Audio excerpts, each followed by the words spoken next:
Boleh nggak ngelangkahin ininya Dok, proses stimulasinya? Misalkan kayak dia belum bisa duduk tapi kita ajarin berdiri gitu. Ya sebenarnya kalau dibilang boleh atau Hmm. tidak, jatuhnya jadinya kemampuannya juga jadinya kita latihnya terlalu terburu-buru dan dia berdirinya pun jadi oleng-oleng juga. Hmm. Makanya prinsip perkembangan itu kan sebaiknya berurutan, Ya. tidak boleh melompat. Makanya tadi dari ujung kepala turun tuh sampai ke bawah. Hmm. 0,3 bulan leher harus kuat. Jadi bahasa perkembangan itu selalu bukan dia tidak bisa. Hmm. Bahasanya adalah terlambat. Kenapa? Karena bayi itu anak kecil itu ciri khasnya itu ada tumbuh dan berkembang. Karena dia ciri khasnya berkembang, saat dia terlambat dia ada ruang untuk menjadi tidak terlambat. Karena namanya anak lagi sensorik kan nggak mungkin dia megang-megang doang dong. Iya. Pada saat dia lagi sensorik kan dia pasti akan Penasaran. ada yang masukin ke mulut. Iya. Gitu. Makanya pas latihan sensorik sebaiknya harusnya yang food grade.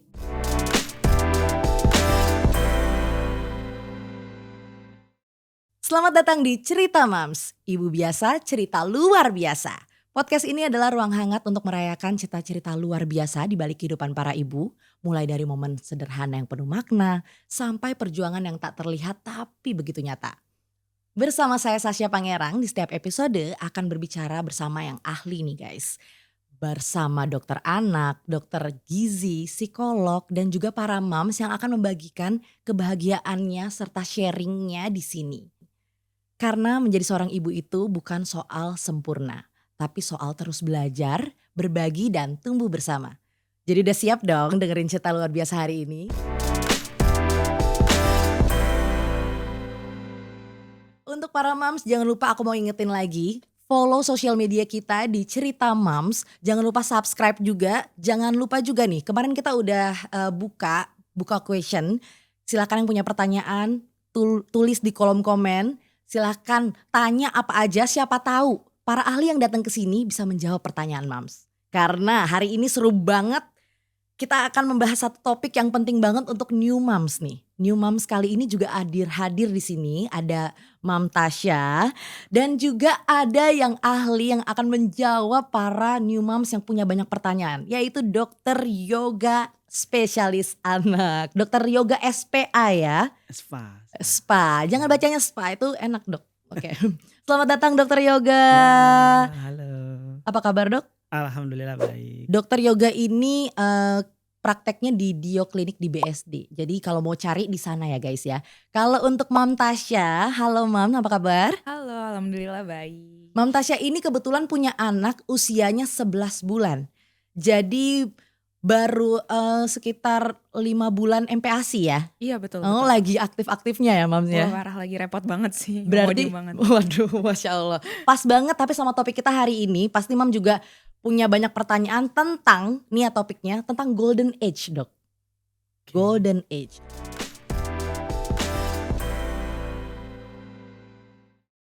Nah dok, jadi anak aku itu, aku cerita sedikit sih, kalau misalkan anak aku itu sering kali GTM, tapi GTM-nya tuh khusus sendok aja gitu. Jadi mungkin karena anak aku tuh ngelihat aku sama suami aku makannya pakai tangan. Jadi dia maunya disuapinnya juga pakai tangan, bahkan dia juga makannya pakai tangan langsung gitu. Nah, kira-kira apakah memang betul di 1000 hari pertama kelahirannya itu memang anak tuh lagi berkembang otaknya, pesat-pesatnya lah istilahnya, sampai merekam apa yang dilakukan orang tuanya dan menirukan perilaku orang tuanya gitu dok. Ya, jadi 1000 hari pertama kehidupan itu adalah masa di mana bayi tumbuh dan berkembang dengan pesat. Jadi 1000 hari pertama itu dimulai dari ibunya hamil sampai bayinya berusia 2 tahun. Jadi kenapa sih 1000 hari pertama kehidupan ini sangat penting? Karena di sana otak itu bertumbuh sangat pesat. Itu hingga 80% struktur otak itu terbentuk di periode ini. Makanya stimulasi yang tepat seperti motorik, sensorik, dan semua hal tentang perkembangan itu sangat penting di 2 tahun pertama kehidupan ini. Makanya dibilang Gitu. masa emas ya dok kayak ini. Iya, ini tuh masa emas. Betul. Masa emas berarti dari lahir ya? Dari lahir sampai umur 2 tahun. Dari di dalam kandungan. Oh dari dalam kandungan, dari dalam kandungan sampai 2 tahun. Sampai 2 tahun. Ah ini pas banget nih, kamu 11 bulan anak aku 2 tahun. Saatnya kita sikat nih dokter yoga. Berarti untuk 1000 hari pertama tadi ngomongin masalah kita harus stimulasi sensorik, motorik, semuanya itu harus distimulasi dari 1000 hari pertama. Yang paling penting dulu dok dari motorik Ya, jadi apa tuh? kalau Mm-mm.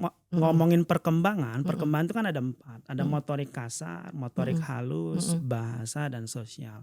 Jadi Mm-mm. kalau kita ngomongin motorik, jadi si bayi itu dia ada perkembangannya. Perkembangan itu dari ujung kepala sampai ujung kaki. Oke, Ya, jadi gampangnya itu 0 sampai 3 bulan dia harus bisa ngangkat kepala.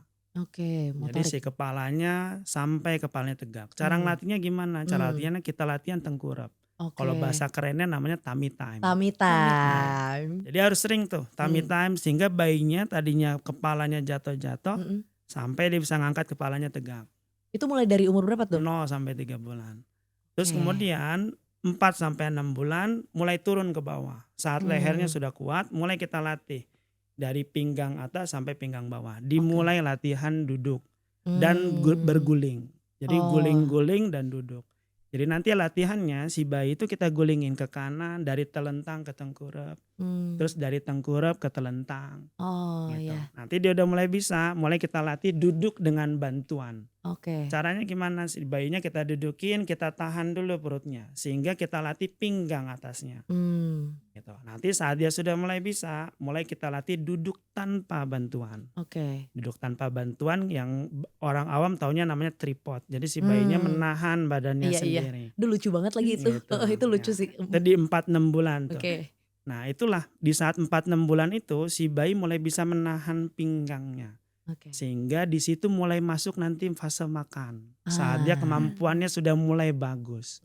Gitu. Nah saat dia sudah bisa duduk turun lagi ke bawah. Latihan otot paha dan betis. Oke. Di situ bayi mulai tuh belajar merangkak, mulai belajar berdiri, mulai belajar berjalan dengan pegangan gitu. Nanti di 12 bulan dia mulai berjalan tanpa pegangan. Sehingga muncullah sekarang bayi-bayi yang sudah bisa berlari-lari tanpa bisa dihentikan. Ya. Halo anakku. Ya. Iya. Jadi Oke. tadinya kita berharap pengen jalan, pas udah jalan kita berharap dia duduk, dia diem gitu. Ya, jadi itu. Jadi perkembangan motorik itu. Oke. Jadi motorik itu sangat penting. Jadi pada saat kita melatih itu menentukan kemampuan anak supaya dia bisa atau tidak. Jadi stimulasi itu tujuannya adalah untuk membentuk memori otot. Oke. Ya, sehingga anak terbentuk, oh caranya ngangkat kepala tuh begini loh. Oh caranya berguling tuh begini loh. Oh caranya duduk tuh saya harus nahan pinggang loh. Oke. Oh kalau berdiri tuh ternyata supaya kaki saya nggak goyang saya harus pegangan dulu. Supaya saya bisa jalan saya harus bisa nyimbangin kaki dulu. Jadi stimulasi tadi saat muscle memory sudah terbentuk, anak sudah mulai muncul kepercayaan diri untuk bisa mengerjakan hal-hal yang harusnya dia kerjakan. Oke. Nah ini pertanyaan besar juga, kalau dokter tadi bilang ada masanya tuh kan ya 0 sampai 3 bulan ini. Kalau ada keterlambatan dok dari proses stimulasi itu, kan kadang ada yang 4 bulan belum bisa guling nih gitu misalkan, atau kayak 5 bulan belum bisa duduk nih, itu gimana dok? Ya, jadi kan tadi kan ada batasan-batasannya. 0-3 bulan target dia udah bisa ngangkat kepala. Jika dia belum bisa, pilihannya adalah kita latih stimulasinya, kita persering atau kita lakukan namanya fisioterapi. Oke. Fisioterapi itu tujuannya adalah untuk melatih otot-otot yang perlu dilatih. Sehingga harapannya keterlambatan itu menjadi tidak terlambat. Jadi bahasa perkembangan itu selalu bukan dia tidak bisa. Bahasanya adalah terlambat. Kenapa? Karena bayi itu anak kecil itu ciri khasnya itu ada tumbuh dan berkembang. Karena dia ciri khasnya berkembang, saat dia terlambat dia ada ruang untuk menjadi tidak terlambat. Sehingga pada saat dia dilatih dengan harapan keterlambatannya menjadi bisa. Gitu. Ya. Makanya harus sering dilatih. Nah ini yang harus ada pemahaman dan gimana sih cara ngelatihnya sehingga pada saat kita memegang anak, saat kita tahu kayaknya anak saya belum bisa ini nih. Nah kita harus mulai belajar. Kita harus mulai belajar cara melatihnya dan seberapa sering kita latih. Sehingga tadi terbentuk muscle memory tadi, sehingga otot dan neuromuskularnya atau sistem sarafnya berkembang dengan baik. Iya. Gitu. Oke. Ada pertanyaan dari Mam Tasya mungkin? Jujur aja anak aku sekarang usianya 11 bulan, lagi aktif-aktifnya, tapi kayak teman-teman aku tuh pada udah bisa, anaknya umur 11 bulan udah pada bisa jalan. Nah itu gimana tuh dok? Jadi tadi kan eh, 9-12 kan dia sudah mulai berdiri. Ya. Berdiri itu kan ada 2 tahap. Ada Oh. berdiri dengan pegangan, ada berdiri tanpa pegangan. Nah, sebelum Oke. dia melakukan proses melangkah, dia harus mempunyai kemampuan berdiri dulu. Hmm. Jadi hal pertama yang Ibu Tasya harus lakukan adalah latih dulu supaya dia bisa terbiasa berdiri dengan pegangan. Nanti tandanya dia sudah berhasil gimana? Lihat tuh, badannya goyang-goyang nggak? Kalau misalkan badannya masih goyang-goyang, tandanya keseimbangan otot pahanya belum terbentuk dengan baik. Sehingga pasti dia belum bisa melangkah. Oke. Saat dia sudah tidak goyang-goyang, mulai kita latih berdiri tanpa pegangan. Caranya gimana? Saat dia berdiri, jangan kita pegang begini. Kita sangga saja. Sehingga titik tumpunya ada di kakinya. Nah, baru kita majuin. Kita latih dia untuk melangkah. Sehingga pada saat dia melangkah, kan pasti oleng-oleng tuh. Iya. Nah, nanti dia mulai berani tuh. Oh, ternyata gak harus pegangan loh kalau melangkah. Sehingga muncul keberanian untuk melangkah. Nah, saat dia muncul keberanian buat melangkah, kasih dia mainan yang bisa dia pakai untuk melangkah dengan pegangan. Bisa dengan push walker, bisa dengan galon walker. Iya, Galon galon. walker tuh galon yang ada paralonnya, dia Iya, iya, muter gitu. Oh. Nah, bisa juga dengan push walker yang ada rodanya, dia jalan. Gitu. Nanti kalau dia udah terbiasa nih, udah firm nih, udah percaya diri dari mana? Dia udah bisa senyum-senyum tuh. Dia ketawa. Nah, udah bisa begitu. Oke, ini saatnya kita latih berjalan tanpa pegangan. Nah, saat dia berjalan tanpa pegangan, mulai dilatih tuh, mulai kita lepas pegangannya. Caranya gimana? Bisa dengan tali, bisa dengan assist walker pakai tali Di badan. di badan, terus dia sangkutin di atas. Bisa juga dengan pakai bajunya kita jepit belakangnya terus kita jalanin. Atau zaman saya kecil dulu pakai kainnya dililit terus jalan. Sehingga dia mulai belajar, oh ternyata kalau saya mau jalan tangan saya ini gak usah megang loh. Ya. Nah, yang paling sulit itu adalah merubah mindset si bayi bahwa berjalan itu tidak harus berpegangan. Dan rata-rata banyak orang tua yang menganggap yang masih takut kalau anaknya berjalan takut jatuh. Iya, Sehingga pada saat dia jalan suka terkejut-kejut gitu. Iya. Iya. Nah, harusnya pada saat lagi gitu kita harus percaya bahwa anak kita itu bisa. Prinsip perkembangan itu adalah siapapun yang melatih, kita harus percaya bahwa yang dilatih itu bisa dulu.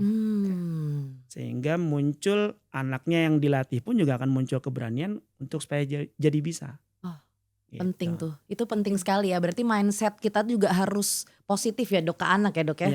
Ya. Karena kalau ngomongin latihan, ya yang latihnya harus yakin dulu bahwa yang dilatih itu bisa.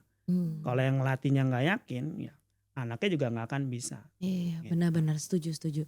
Dok, tapi kalau ini juga pasti ini relate nih ya sama moms online di rumah. Boleh nggak ngelangkahin ininya Dok, proses stimulasinya? Misalkan kayak dia belum bisa duduk tapi kita ajarin berdiri gitu.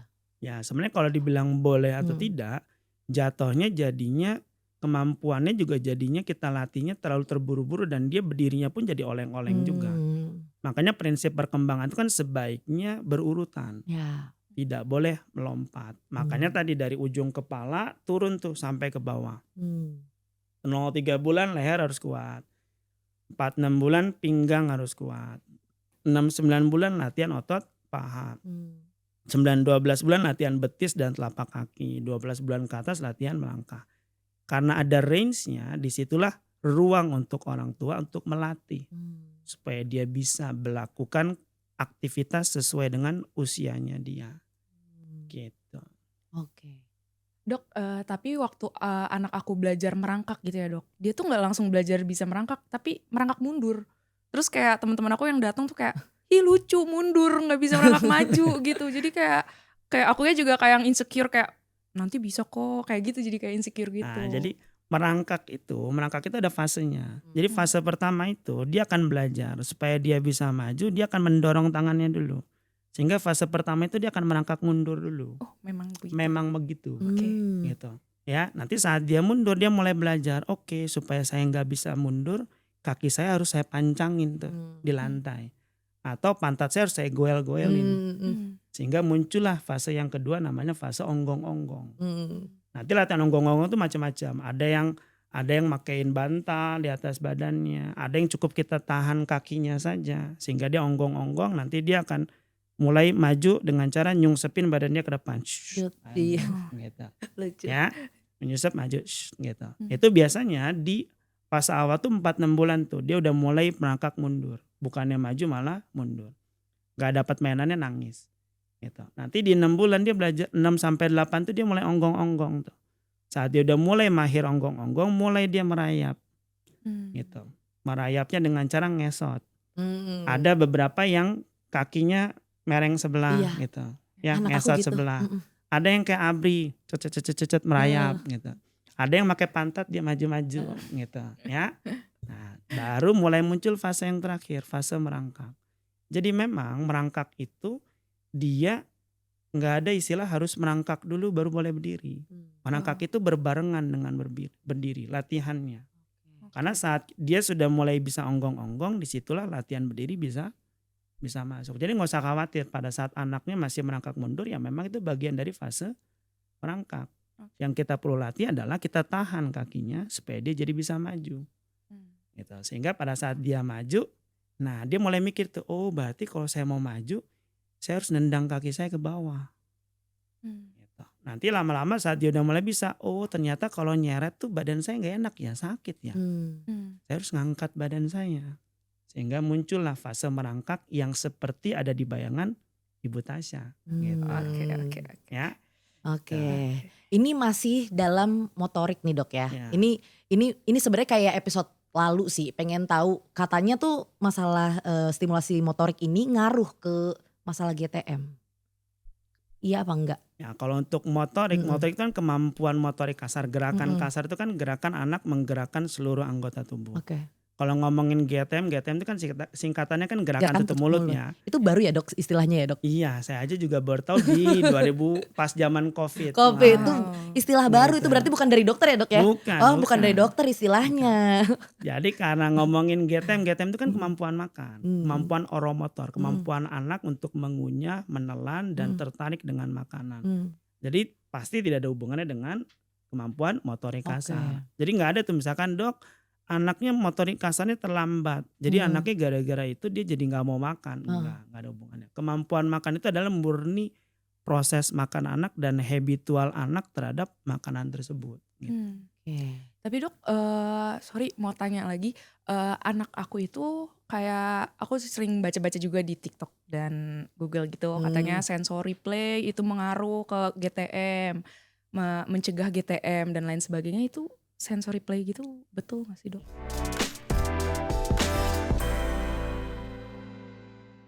Ya, jadi kita masuk bahasan yang berikutnya adalah tentang sensorik. Kan tadi kan motorik ya. Sekarang kita ngomong sensorik. Oh, ini akan lebih fokus ke sensorik ya. Nah, jadi kalau ngomongin sensorik itu anak belajar menyentuh suatu benda.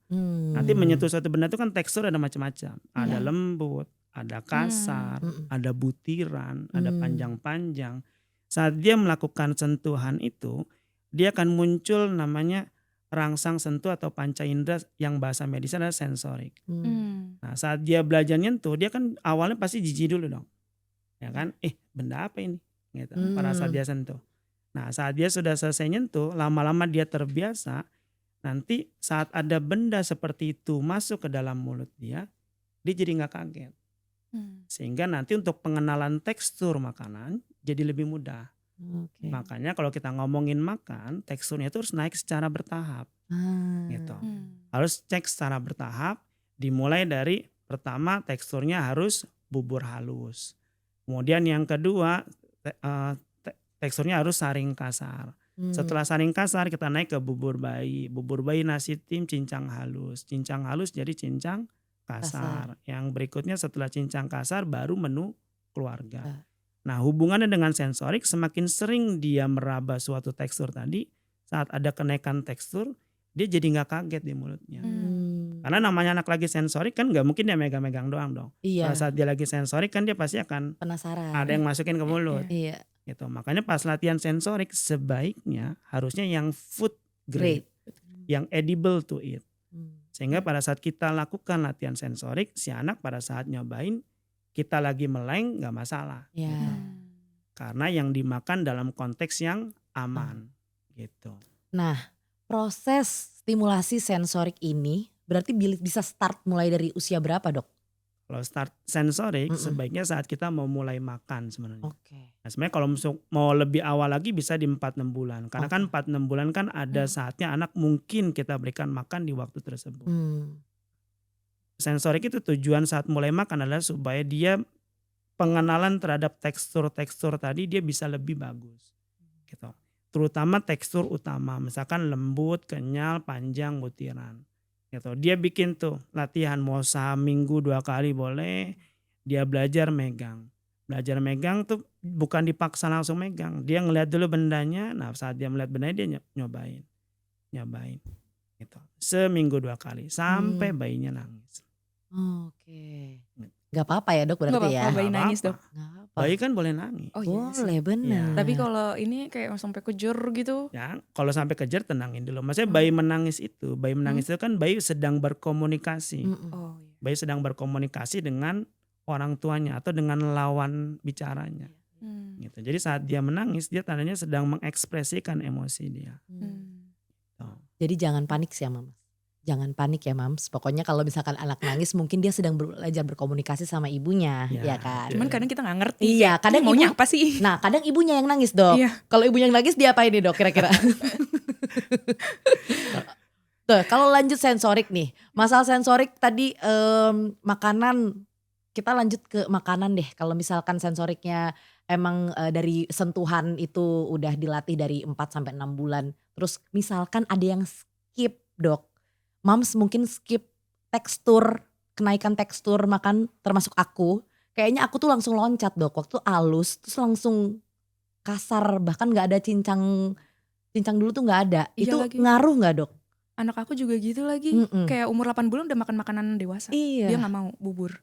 Nah itu ada yang kayak gitu, Dok. Soalnya banyak mams yang kayak gini, anakku udah gak mau tuh lembek-lembek padahal baru 7 bulan gitu. Ya. Jadi kalau kita ngomongin proses makan tuh anak akan lebih tertarik sama apa yang dia lihat. Oke. Ya. Jadi bahasa medisnya bahasa itu namanya social feeding. Jadi saat memberikan anak makan, si pemberi makan itu harus memakan makanan yang ada di makan oleh anaknya itu tadi dengan piring yang sama, menu yang sama dengan sendok yang sama, sehingga nanti dia mulai muncul ketertarikan gitu. Saat dia melihat, dia juga akan melihat tuh raut muka si pemberi makan gitu. Misalkan nih kita nyuapin, saat dia ngambil hap gitu kan, nanti yang dia lihat berikutnya adalah pasti muka si pemberi makannya. Makanya saat memberikan makan, si ibunya ini nggak boleh stres nih. Berapapun suapan yang masuk, ikhlasin aja. Alhamdulillah masuk 3 suap. Jangan nanti udah 3 suap dia langsung mukanya stres banget. Sehingga anaknya kan ngeliat, loh kok proses makan kok mama saya sedih ya. Gitu. Makanya raut muka dan mimik si pemberi makan itu sangat penting. Dan proses suasana makan juga sangat berpengaruh. Sehingga anak lebih tertarik terhadap makanan tersebut. Makanya tadi kalau dibilang, Dok, anak saya naik tekstur lebih cepat. Ya karena yang dia lihat makanannya bukan bubur. Iya. Yang dia lihat makanannya adalah menu keluarga. Bener lagi. Gitu. Sehingga saat dia menu keluarga, loh kok beda ya. Ini kok lembek. Itu kayaknya lebih enak tuh. Mama saya makan itu tuh.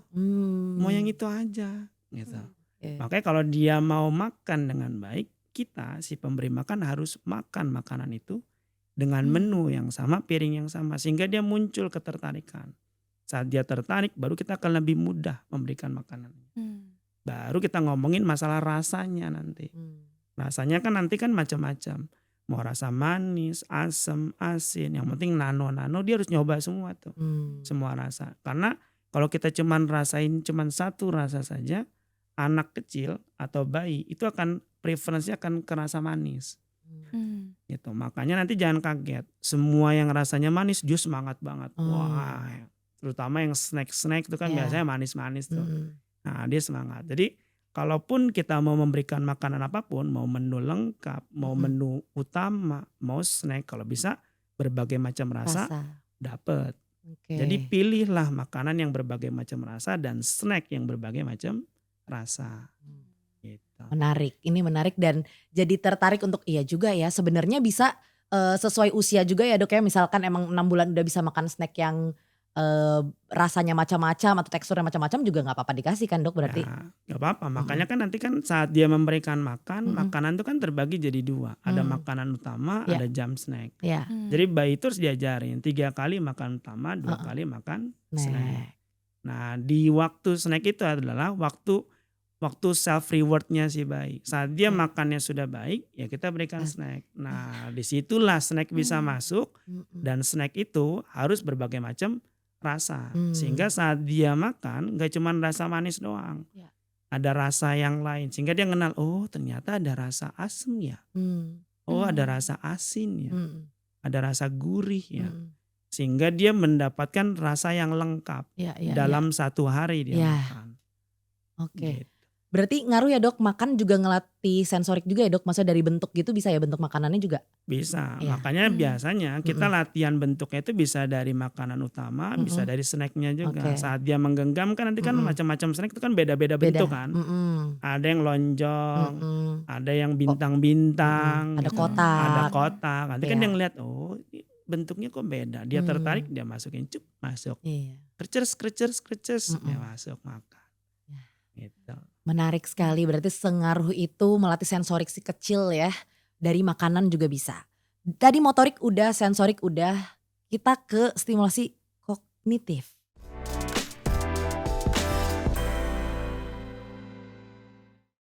Kognitif. Kognitif tuh apa Dok? Kognitif itu adalah Mhm. kemampuan anak untuk berpikir. Jadi Oke. nanti Oke. anak itu akan memproses. Memproses itu misalkan dia mulai bisa nih, misalkan kita suruh, "Dek tolong ambilin pulpen." Dia Mhm. ngambil pulpen. Atau kita Mmm. main ciluk bak. Mmm. Ciluk bak atau kita sembunyiin mainannya terus kita misalkan nih ada mainan gajah misalkan Mhm. kita taruh. Mmm. Terus kita sembunyiin, "Mana ya gajahnya ya?" Dia nyari, Mmm. "Mana gajahnya?" Oh, Atau kognitif Oh. lagi misalkan menyusun balok sampai dia 3 balok. Bahkan sampai kalau misalkan ada beberapa tuh sampai kita Mhm. puterin musik, lagu. Si Heeh. lagu nanti anak dengerin tuh misalkan lagu Cak, cicak-cicak. Nanti heeh. kan pas ngomong hap dia ngomong hak Iya. gitu. Oh, iya. Nah Bener bener nanti bener. itu akan melatih tuh kemampuan anak berpikir, Oke. menyelesaikan masalah dan mengingat. Mengingat itu dengan cara menyanyi, menyelesaikan masalah tuh tadi naruh balok. Bisa juga Mhm. kita latihannya bisa dengan latihan gambar-gambar. Nanti Mmm. ada gambar mainan kayak puzzle gitu, gambar gajah, taruh ke gajah, Mhm. taruh ke jerapah misalkan gitu. Dia naruh, oh kalau bentuknya begini saya taruh begini. Itu latihan kognitif. Oke. Bisa juga dia dengerin lagu dia nginget lagunya. Gitu. Apa nih cicak-cicak di dinding, Mhm. kereta, naik kereta api atau Tut-tut-tut. apa gitu. Mhm. Atau yang lagi tren Wheels on the Bus atau Iya, Ah, apa. iya. Anakku suka banget lagi The Wheels on the Bus. Dia pasti tangannya ikut gini? Iya, Ya, dia kan yang tapi ngikutin. sekarang tuh lagi booming. Ini aku moms TikTok banget sih, Oh. maaf banget. Dia dijadiin ref gitu. Jadi Oh, rada-rada jedak-jeduk gitu. gara-gara AB. Iya. Gara-gara Nah, AB. itu dapat merusak sel-sel dalam otaknya nggak sih, Dok, Nah. gitu? Nah sebenarnya kalau untuk yang itu yang penting suaranya tidak terlalu tinggi dan Oke. sebenarnya Oh. kita harus pastikan dulu kalau ngomongin nonton Heeh. itu kan screen nggak boleh ya. Yes. Oh, gitu. Makanya kalau ngomongin dengerin musik, dia harus musiknya saja yang dia dengerin, dia tapi nggak ngelihat layarnya. Mmm. Nah nanti di layarnya itu ya kita tentuin tuh, kan ngomongin musik berarti kan ngomongin bahasa, kemampuan Mmm. berbahasa. Jadi kita harus tentukan dulu tuh, kita mau ngajarin dia bahasa Indonesia, bahasa Inggris. Ah. Jangan nanti kita mother language-nya bahasa Indonesia, diajarinnya bahasa Inggris. Nanti dia jadi bingung, kok saya dengarnya Wheels on the Bus tapi kok orang lain ngomongnya bahasa Indonesia ya. Terus saya ngomongnya apa ini? Ngomongnya bus atau bis? Ngomongnya singa gitu. atau tiger? Gitu. Nah. Nah, ini jadi nggak jelas tuh. Jadi dia bingung, muncul namanya language barrier. Jadi kalau bisa pas dengerin musik, dengerin yang bahasa Indonesia dulu. Oh, gitu. Sampai dia bisa menggabungkan 2 kata dengan baik, baru kita ajarkan bahasa tambahan. Sehingga dia nanti nggak muncul language barrier. Iya. Gitu. Terus kalau untuk gerakan, ya gerakan dia akan mengingat tuh.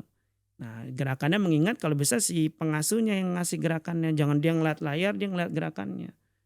Gitu. Kan jadi screen time. Kekurangan screen time adalah dia melihat, stimulasi lihat terlalu banyak.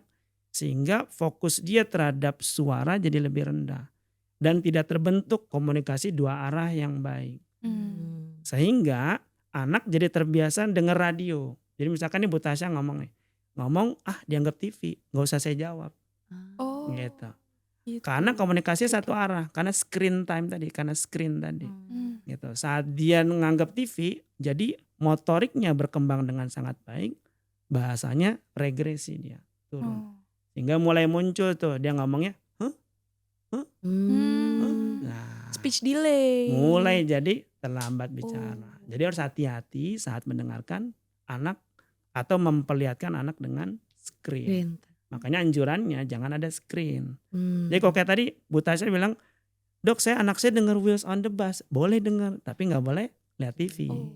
Berarti sama sekali Gitu. nggak boleh Nggak screen time boleh tuh. at all. Oh, Kecuali oke. video call. Ya, sama keluarga ya biasanya screen time-nya video call bareng keluarga. Ya. Nah, ini gara-gara ngomongin sebenarnya kognitif sebenarnya mulai startnya harus distimulasi dari usia berapa, Dok? Kalau kognitif sebenarnya dari saat dia lahir sudah bisa kita latih. Dimulai dari dia kan mulai tuh belajar melihat. Saat dia melihat, dia mendengarkan mendengarkan orang tuanya berbicara. Atau bisa saat mandi kita ajarin dia ngajak ngobrol.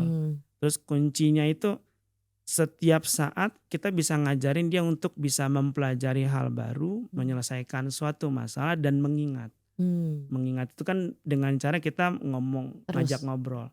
Bisa dengan bacain buku cerita, bisa dengan ngajak main. Tadi main cilukba, bisa dengan pemecahan masalah, nyusun balok, naruh benda sesuai dengan tekstur. Itu kan latihan kognitif. Nah, supaya dia bisa, jadi kita tuh sebaiknya luangkan waktu 15-30 menit untuk ngajarin hal-hal tersebut. Gitu. Sehingga anak itu bisa belajar dengan baik. Kuncinya adalah biasakan kita itu harus hadir bersama anak. Bukan hanya wujudnya saja, tapi orangnya juga hadir. Yang sering terjadi adalah si orang tua ini ada nih di dekat anak, tapi wujudnya aja. Tapi dia tidak bersama dengan anak. Tidak bersama dengan anak itu dalam artian ya anaknya main, orang tuanya sibuk dengan aktivitas sendiri. Gitu. Harusnya wujud kita tuh ada. Saat anaknya bermain ya kita ikut aktif bermain. Sehingga kita hadir penuh, kontak matanya dapat dan interaksinya menyenangkan. Iya. Gitu. Ya kadang sekarang nih moms juga pasti relate ya. Ada karena mungkin kan working moms atau orang tuanya full time kerja. Jadi di rumah mungkin sama helper atau neni atau orang tua atau mertua atau ya nenek kakeknya. Itu kan gak bisa dikontrol, Dok, ya. Misalkan apakah kita harus buatin jadwal gitu, Dok? Kadang kan sekarang udah banyak tuh, Dok, yang bikin kayak hari ini sensoriknya apa, motoriknya apa. Oh iya, Ya kan betul, ada betul. gitu. Nah itu dianjurkan oleh dokter atau emang itu kreativitas ibu-ibu sekarang nih? Ya sebenarnya untuk orang tua yang bekerja kan kita punya banyak pilihan. Bisa kita ngajarin nih pengasuhnya, kan kalau yang di rumah namanya kan pengasuhnya, siapapun lah. Bisa kita ajarin pengasuhnya untuk ngajarin stimulasi A, B, C, D, sempatkan. Terus bisa juga kita ikutin kelas, kan ada kelas sensori. Bisa juga kita ikutin kelas-kelas yang lain. Sehingga anak itu punya waktu untuk belajar dan bermain. Terus bisa juga si anak itu, si orang tua tadi yang bekerja tadi pada saat dia libur, ya dia luangkan waktu all day-nya dia untuk hadir penuh. Sehingga nanti anak juga akan tahu tuh saat dia, oh ini hari Sabtu nih ternyata hari adanya orang tua nih. Wah dia pasti nempel banget tuh sama si orang tuanya tuh. Karena latihan belajar mainnya dapat. Jadi salah satu caranya ya ajarkan pengasuh, buatkan jadwal boleh, sekolahkan dia di kelas-kelas boleh. Sehingga bisa membantu ketiadaan orang tua tersebut saat dia tidak ada di rumah. Oke, Gitu. iya benar sih. Ini ilmu parenting banget ya untuk para orang tua di rumah untuk fokus juga ngurus anaknya. Apalagi Mam Tasya sebagai anak moms anak satu ya. Iya betul. Terus kayak kadang lihat-lihat di sosmed juga kayak ih banyak nih kelas-kelas sensorik. Cuman aku mau tanya lagi, Dok, kira-kira ada gak sih cara melatih sensorinya dengan bahan-bahan di dapur? Kayak karena aku lihat kayak di sosmed tuh yang kayak mimian gitu ya. Ya masa harus Kayak beli gitu ya. Iya masa harus beli. Terus udah gitu kelasnya lumayan mahal. Nah ya. Nah berarti ini pertanyaan untuk yang mungkin minim budgetnya atau kayak biar hemat gimana, Dok, Iya. gitu. Ya jadi kan tadi latihan sensorik itu kan kalau bisa 4 dasarnya. Lembut, kenyal, panjang, butiran. Ya, lembut itu bisa kita latih dengan kita buat si buburnya dibuat pure atau kita buahnya kita buat pure atau kita buat bubur dia megang itu kan bahannya lembut. Ya. Bisa juga kenyal-kenyal agar puding jelly. Nanti dia dibuat agar puding jelly dia megang tuh agar puding jellynya. Oke. Gitu. Atau yang panjang-panjang mie, bihun, mie panjang, mie keriting, spaghetti apapun. Ya, yang dia latihan megang. Atau apa tuh tadi butiran tuh bisa biskuit dihancurin gitu. Atau bisa juga buah kita potong-potong kecil-kecil dia megang latihan gitu. Sehingga pastikan 4 tekstur tadi terbiasa untuk dipegang. Itu baru untuk tangan. Nanti untuk yang kaki bisa juga nanti air, pasir, rumput. Nah, cuman saat ngomongin latihan itu anak itu harus ada adaptasi dulu. Jangan nanti pada saat kita mau ke rumput langsung ditaruh. Nanti coba deh Bu Tasya deh masukin ke rumput, kakinya diangkat nanti. Iya benar. Iya benar kayak Gak mau geli ditaruh gitu. karena kan Pasir tajam juga. kan. Gitu. Nah, pada saat kita mau melatih, ajarin dulu dia pangku dulu. Sehingga dia mulai muncul observasi dulu. Udah dia observasi, baru dia mulai muncul interested, tertarik. Saat dia tertarik, dia mulai tuh mainannya di bawah, dia mulai mau ngambil mainannya. Nah, saat dia sudah mau ngambil mainannya, dia mulai bermain, baru kita lepas dia di rumputnya. Baru dia mulai terbiasa, merasa fase safety. Jadi saat anak belajar sesuatu atau ingin mencoba hal baru, 4 fase tadi pasti akan terbentuk. Ya, fase pertama dia observasi dulu, ngelihat dulu. Dia udah selesai ngelihat, berikutnya dia mulai tertarik dengan benda atau apapun yang ingin kita ajarkan. Saat dia tertarik, dia mulai bermain. Udah mulai bermain, dia ngerasa aman, baru. Itu dilakukan rutin. Saat dia sudah bisa mengerjakan rutin, lama-lama dia jadi bisa tuh. Sehingga tidak butuh ikut kelas yang mahal-mahal. Gitu. Untuk bisa mengerjakan hal-hal tersebut. Oke, ini agak sedikit balik ke si sensorik tadi. Berarti ngaruh ya Dok kalau misalkan anak nih nggak suka sama makanan agar atau apa karena dia nggak biasa dilatih sensoriknya untuk bahan yang kenyal. Ya Ngaruh. bisa ngaruh karena kan dia harus belajar megangnya. Ya itu salah satu efek yang mungkin bisa terjadi. Cuman salah duanya bisa jadi proses pemberian makannya juga mungkin tidak terlalu baik. Kan tadi raut mukanya nih nggak boleh stres nih, ngasih muka jangan cembetut atau panik. Duh nih kalau nggak habis nanti kamu nggak naik nih, nanti stunting. Jangan, mukanya harus muka happy. Gitu. Oke, sekarang kita akan mencoba ya menjawab pertanyaan dari Moms Online nih Dok. Jadi udah ada yang masuk, ini kita sudah pilih dari @Bunda A-nya 2 Fiz. Oke, katanya gini. Halo Min, izin nitip pertanyaan untuk dokter yoga. Anakku tuh usia 14 bulan aktif sekali bergerak tetapi masih belum bisa jalan sendiri. Kalau dilatih bisa hanya 2-3 langkah langsung sengaja menjatuhkan diri ke depan. Terlihat kayak gak pede dan takut jatuh. Berdiri tanpa pegangan pun hanya bertahan 5 menit. Apakah usia segini termasuk lambat perkembangan motoriknya atau masih wajar Dok? Lalu stimulasi apa saja yang bisa kami lakukan agar anak kami tidak takut melangkah sendiri? Oke, itu dari Bunda Hafiz. Ya, pertanyaan bagus nih. Tadi kan saya udah jelasin tuh. Proses berjalan itu harus melalui fase berdiri dulu. Ya. Berdiri itu kan ada berdiri dengan pegangan, ada berdiri tanpa pegangan. Nah, saat dia mulai berjalan, dia kan pasti pegangan dulu tuh. Nah, ini kan adanya kan masih belum bisa jalan sendiri, kalau dilatih baru langsung duduk. Tandanya dia belum punya keberanian untuk berdiri tanpa pegangan. Jadi hal pertama yang kita harus lakukan adalah kita harus biasakan dia berdiri tanpa pegangan dulu. Caranya ya saat dia berdiri kita longgarin tangannya sehingga dia nyimbangin badan dia dulu. Hitung 5-10 detik. Nanti kalau dia udah mulai terbiasa, mulai tuh berdiri tanpa pegangannya. Caranya ya saat dia mau melangkah bisa dengan kita longgarin terus kita jalanin di samping dia bareng-bareng. Bisa juga tadi pakai bajunya kita pegang terus dia jalan. Bisa pakai tali atau assist walker sehingga dia mulai belajar ternyata berdiri itu atau berjalan itu nggak harus pegangan. Sehingga mulai pelan-pelan muncul keberanian untuk melangkah tanpa pegangan. Nah, bisa juga dengan cara si anak itu kita kasih pegangan tangannya dua-duanya. Sehingga nanti keinginan dia untuk mengambil benda di bawah jadi lebih rendah. Sehingga dia jadi nggak langsung baru jalan 2-3 langkah langsung Jatuh. turun ke bawah.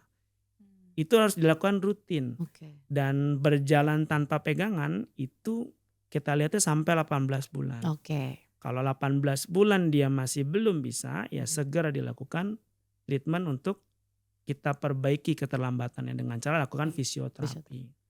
Oke. Jadi kalau ditanya masih wajar nggak? Ya masih wajar. 14 Dia bulan. waktunya masih 14 bulan. bulan sampai 18. Iya. Gitu. Berarti masih wajar Bunda Hafiz.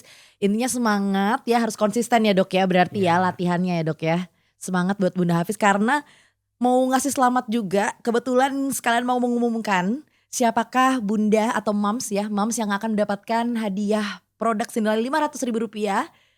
Langsung kita umumkan kepada Bunda Hafiz, selamat karena kamu berhasil mendapatkan produk senilai Rp500.000. Jangan lupa untuk para moms yang punya pertanyaan ya di benaknya ya, di punya banyak yang harus dikeluarkan, silahkan keluarkan di sini. Komen di video ini atau komen di sosial media kita di Cerita Moms, kasih pertanyaan apa aja seputar parenting. Nanti akan kita coba tanyakan langsung ke dokter yang hadir seperti hari ini Dokter Yoga. Terima kasih banyak sudah hadir di sini. Apakah Mam Tasya masih punya banyak pertanyaan yang mau ditanyakan ke Dokter Banyak Yoga? sih sebetulnya. Bisa langsung ke Dio Klinik mungkin ya di BSD, langsung ngobrol sama Dokter Yoga langsung. Terima kasih banyak atas insight-nya. Mam Tasya juga semangat ya mengurus anak 11 bulan. Semangat juga untuk para moms di rumah. Jangan lupa untuk share semua ceritanya ke sosial media kita di Cerita Moms. Siapa tahu di next episode pertanyaan kamu yang kita bacakan. Dan nanti juga pertanyaannya kalau yang menarik bisa dapat hadiah loh. Jangan lupa di follow juga guys. Terima kasih banyak Moms. Semoga ini bermanfaat. Mohon maaf jika ada salah kata. Untuk Moms lain yang ingin hadiah juga jangan lupa ya. Follow, subscribe juga, komen di sini silahkan. Terima kasih Dokter Yoga. Silakan Dokter Yoga jika Lau ingin mengumumkan atau menceritakan lagi atau menyimpulkan apa yang sudah dibicarakan hari ini ke Moms yang ada di rumah. Ya, jadi ingat ya Mams, untuk stimulasi itu nggak harus ribet. Ya, jadi nikmati prosesnya, lakukan dengan kasih sayang dan percayalah bahwa semua anak itu pasti bisa melewati semua perkembangannya sesuai dengan usianya. Yang penting kuncinya adalah sabar. Terima kasih Dokter Yoga. Nah sekarang Mam Tasya ada yang mau disampaikan kepada Moms online di rumah? Mungkin untuk moms di luar sana, kamu luar biasa dan kamu nggak sendirian. Ih, tepuk tangan dong. Sabar Moms. Terima kasih Dokter Yoga. Terima kasih Mam Tasya sudah hadir di sini. Moms yang ada Moms online di rumah, terima kasih juga sudah menonton. Jadi ibu tuh emang gak mudah, tapi kamu gak sendiri. Terima kasih sudah menonton Cerita Moms. Ibu biasa, cerita luar biasa. Dadah.